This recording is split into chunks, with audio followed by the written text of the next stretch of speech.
Asia cup T20 super 4 मरहले का अहम मैच। कौमी बॉलर्स ने बैटर्स की मेहनत पर पानी फेर दिया। भारत ने 172 रन का हदफ 4 विकेटों के नुकसान पर किसी बड़ी मुश्किल के हासिल कर लिया। पाकिस्तानी बॉलर्स ने एड़ी चोटी का जोर लगाया। ग्रीन शर्ट सर तोड़ कोशिश के बावजूद विनिंग ट्रैक पर नहीं आ सके। अभिषेक शर्मा ने 5 छक्कों और 6 चौकों से सजे 74 रन बनाकर भारत की लाज रख ली। शुभमान गिल ने 47 रन के साथ उनको भरपूर सपोर्ट किया। सफर पर आउट होने वाले भारतीय कप्तान सूर्या कुमार की पवेलियन वापसी इबरतनाक थी। हारिस रऊफ ने 2, अबरार और फहीम अशरफ ने एक भारतीय खिलाड़ी को आउट किया।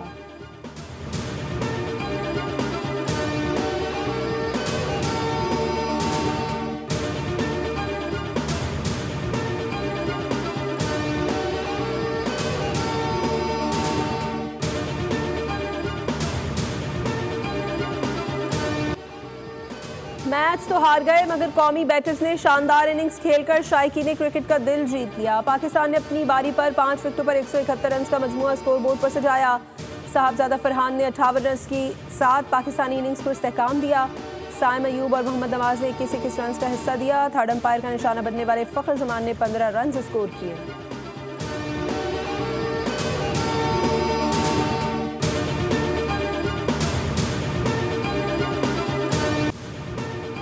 भारतीय इनिंग्स के दौरान हारिस रऊफ और अभिषेक शर्मा के दरमियान गर्मा गर्मी। दोनों खिलाड़ियों के दरमियान सूरत हाल आउट ऑफ कंट्रोल होने से कबल अंपायर्स ने मुदाखलत की। तल्ख जुमलों का तबादला भी हुआ।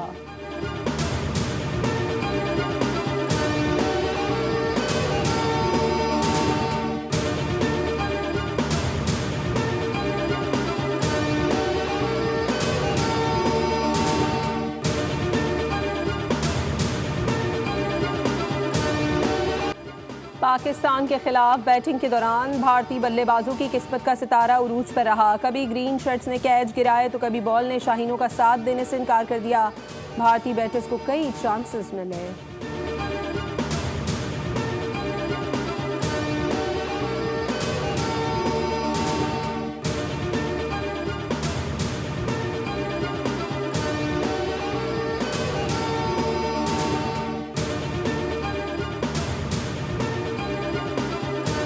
बहुत अच्छी की है। बॉलिंग ने भी यार देखो शुरू में मायूस किया, बिल्कुल किया।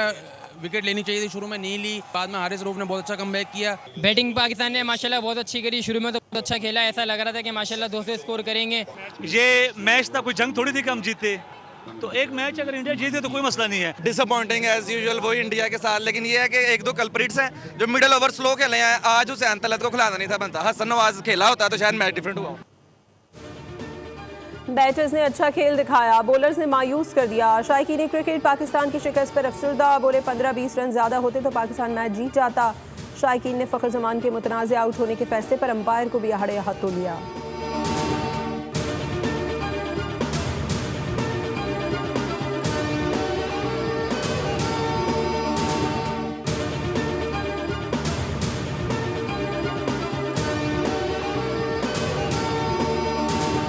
भारतीय कप्तान सूर्या कुमार ने एक बार फिर जेंटलमैन गेम की स्पिरिट को दागदार कर दिया। टॉस जीतने के बाद भारतीय कप्तान ने सलमान आगा से मुसाफे से गुरेज किया। सलमान आगा ने पुरवकार रवैया अख्तियार करते हुए भारतीय कप्तान को मुकम्मल नज़रअंदाज किया। अंपायर के रवैये पर सोशल मीडिया पर तूफान खड़ा हो गया। साबिक क्रिकेटर्स ने फैसले पर शदीद गम और गुस्से का इजहार किया। शायकीन क्रिकेट भी फट पड़े।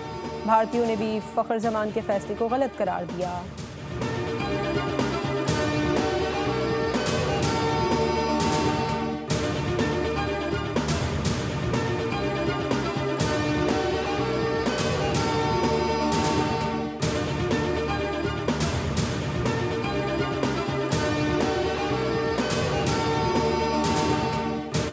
खून पसीने की कमाई से $38.5 अरब पाकिस्तान आपने भिजवाए हैं। आपने अगर मैं ये कहूं कि आपको सोने और जवाहरात में भी तोला जाए तो वो आपकी कोई कीमत नहीं है। बिल्कुल अगर कोई ये समझता है कि कश्मीर के मसले के बगैर ये ताल्लुकात बाहमी ताल्लुकात इस्तवार हो सकते हैं, he is living in a fools paradise.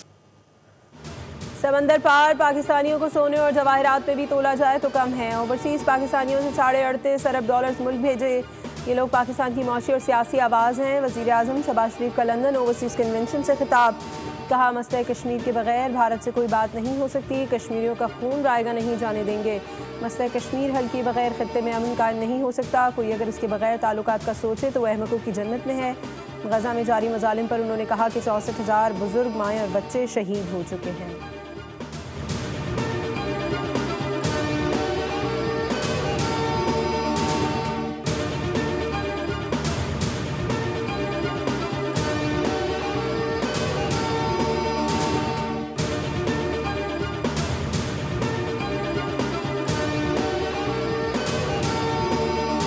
Mohammad Shahbaz शरीफ ने 2022 में जो इक़्तिदार संभाला, उस वक़्त Pakistan was at the verge of default. It was a macro economic again unstable country. उस वक़्त पाकिस्तान को डिफॉल्ट से बचाया। आपने आपसे कई गुना बड़े दुश्मन को जेर किया जो कि क्लेम करता था कि वो नेट सिक्योरिटी प्रोवाइडर है। That myth is buried on 10th of May। Overseas Pakistani मुल्क का फ़ख्र हैं। इक़्तिदार संभालते वक्त मुल्क मुश्किल हालात में था। वज़ीर आज़म शहबाज शरीफ और टीम की दिन रात मेहनत से मईशत को डिफ़ॉल्ट से बचाया गया। नायब वज़ीर आज़म इसहाक़ डार का लंदन में ओवरसीज़ पाकिस्तानियों से इज़हार ख़याल। वज़ीर दिफ़ा ख्वाजा आसिफ बोले पुरतपाक इस्तक़बाल पर शुक्रगुजार हैं। तरसीलात ज़र पाकिस्तान के लिए लाइफ लाइन है। सऊदी अरब के साथ मुआहदा खुशाइंद है। पाकिस्तान की सालमियत हुकूमत की अव्वलीन तरजीह है।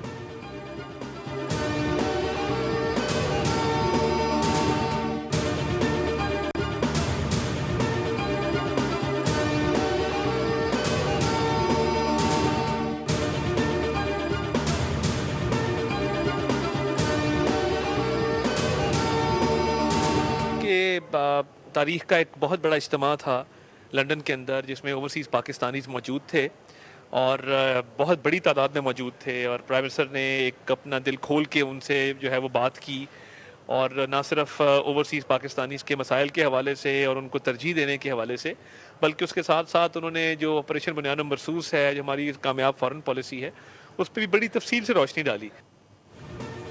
अल्लाह ने जंग में कामयाबी दी, अब कौम को इकट्ठा करने का वक्त है। वफाकी वज़ीर इत्तलात अता तारड़ की गुफ्तगू। कहा कि वज़ीर आज़म और सिपाही सलार की टीम वर्क से दुनिया पाकिस्तान को संजीदगी से ले रही है।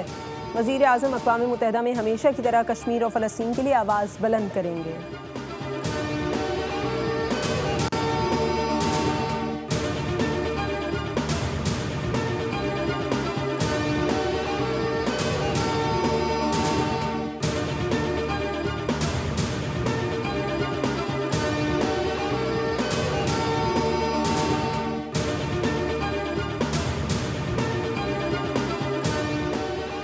पाकिस्तान तारीख की दुरुस्त सम्त में खड़ा है और आलमी इस्तेहकाम में भरपूर किरदार अदा कर रहा है। सदर आसिफ जरदारी का आलमी यौम अमन पर पैगाम। कहा फ़लस्तीन और कश्मीर के अवाम की महरूमियाँ आलमी ज़मीर को झंझोड़ रही हैं। गवर्नर सिंध कामरान टिसूरी कहते हैं अमन सिर्फ खामोशी नहीं बल्कि अदल, बर्दाश्त और मुसावात का नाम है।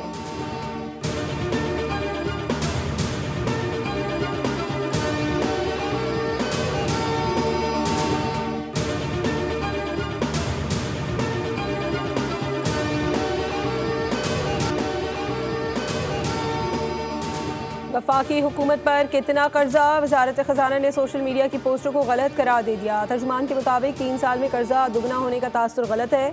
माली साल 2022 में मुल्की कर्जा 49 ट्रिलियन रुपए था, जो अब 80 ट्रिलियन डॉलर हो चुका। 3 साल के दौरान कर्जे में 31 ट्रिलियन का इजाफा हुआ।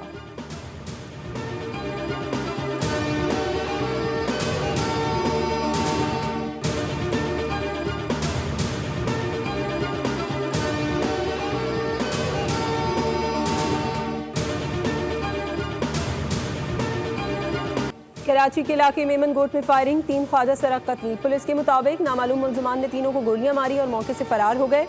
लाशों को ज़ाब्ते की कार्रवाई के बाद अस्पताल मुंतकिल कर दिया गया। वज़ीर आला सिंध सईद मुराद अली शाह ने तहरीर कत्ल का नोटिस ले लिया।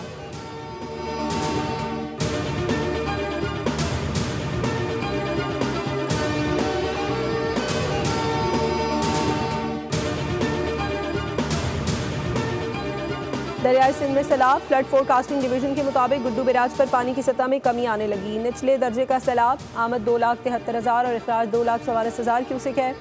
सखर बैराज पर पानी की आमद 4 लाख क्यूसिक के करीब और अखराज 3,44,000 क्यूसिक है।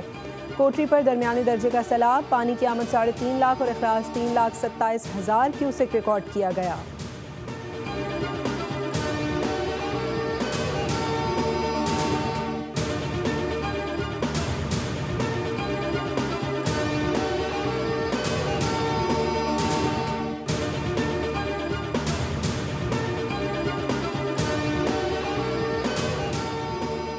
नौशहरो फिरोज में सैलाब की तबाहकारियाँ, 16 यूनियन काउंसिल्स के 445 देहात ज़ेर-ए-आब। मजमूई तौर पर 68,000 से ज़्यादा आबादी मुतासर हुई।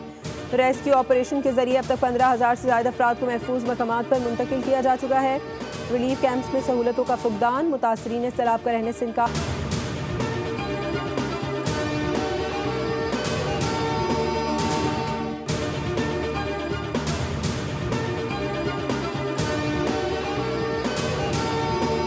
पाकिस्तान में हुकूमती रुकावटें और रेगुलेटरी पेचीदगियाँ। चीनी company Shanghai electric Karachi electric में अक्सरियती हिस्से खरीदने के मुआहदे से पीछे हट गई। मुआहदा 2016 में अबराज ग्रुप के जरिए शुरू किया गया था। मुआहदा तवील अरसे तक इल्तवा का शिकार रहा। एशिया पैक इन्वेस्टमेंट के CEO शहरियार चिश्ती ने रद्द-ए-अमल देते हुए कहा कि हुकूमत और आला हुकाम को सोचना होगा कि वो किस तरह कारोबार और सरमायाकारी के मामलात में नाकाम हो रहे हैं।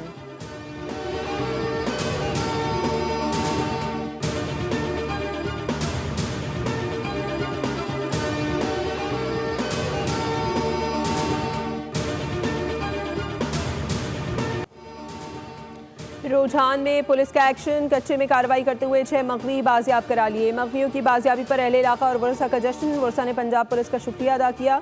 लोगों ने मगवियों को हार पहनाए, ढोल की थाप पर रक्स भी किया गया।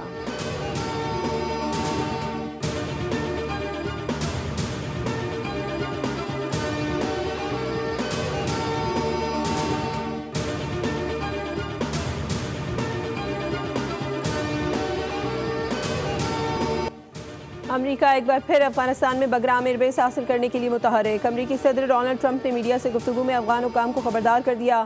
कहा, एयरबेस का कंट्रोल जितना जल्द अमेरिका को दे दिया जाए अफगानिस्तान के लिए उतना ही बेहतर होगा, वरना नताइज के लिए तैयार हो जाएं। ट्रंप ने बगराम एयरबेस छोड़ने को अमेरिका की बड़ी गलती करार दिया। ये मकाम चीन की जौहरी तनसीबात से सिर्फ 1 घंटे की मुसाफत पर है।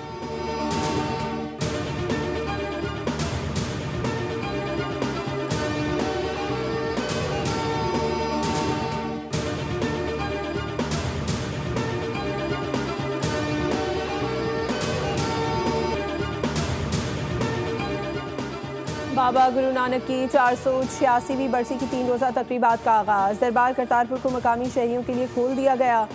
मरकजी तकरीब 22 सितंबर को होगी। हेड ग्रंथी सरदार गोविंद सिंह का कहना है कि भारत ने बरसी की तकरीबात में शिरकत के लिए यात्रियों को इजाज़त ना दी।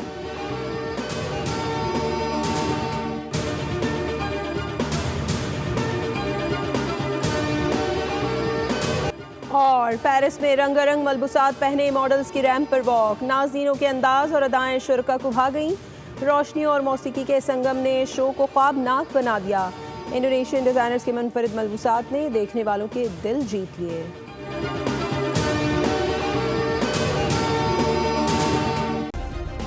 सब्सक्राइब करें और बेल दबाएं ताकि कोई खबर रह न जाए।